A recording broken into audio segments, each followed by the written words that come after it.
Saudaraku, kompetisi Pegadaian 2025-2026 sebentar lagi akan bergulir. Sesuai jadwal yang beredar, kompetisi sepak bola yang memiliki kasta kedua tertinggi di Indonesia tersebut akan berlangsung pada awal September mendatang. Sehingga kini hanya menghitung hari lagi menjelang bergulirnya Pegadaian Championship 2025-2026. Saat ini klub yang akan berpartisipasi dalam kompetisi tersebut tengah sibuk mempersiapkan diri. Hal tersebut yang membuat bursa transfer pemain kian memanas.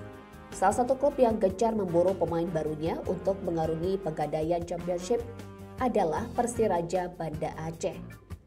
Klub asal Banda Aceh itu dikabarkan kembali menambah kekuatan dengan mendatangkan dua pemain yang pernah memperkuat PSMS Medan. Dua nama yang santer disebut akan bergabung ke Persiraja Banda Aceh tersebut adalah Wahyu Rahmat Ilahi dan Muhammad Revan.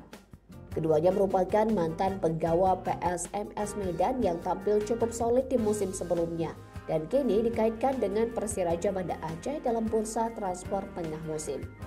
Namun, nama Muhammad Revan bukan nama asing bagi penggemar klub Persiraja Banda Aceh. Jika kabar ini benar, maka Persiraja Banda Aceh semakin serius memperkuat skuadnya demi bersaing di kompetisi Pegadaian Championship 2025-2026. Kepergian Wahyu Rahmat Ilahi dan M. Revan menambah daftar panjang pemain yang meninggalkan tim Ayam Kinantan jelang menghadapi Pegadaian Championship musim depan. Mendatangkan sejumlah pemain muda seperti Ilham Jaya dari Dewa United serta Fajar Firdaus dan Ihsan Kusuma dari Persija Jakarta.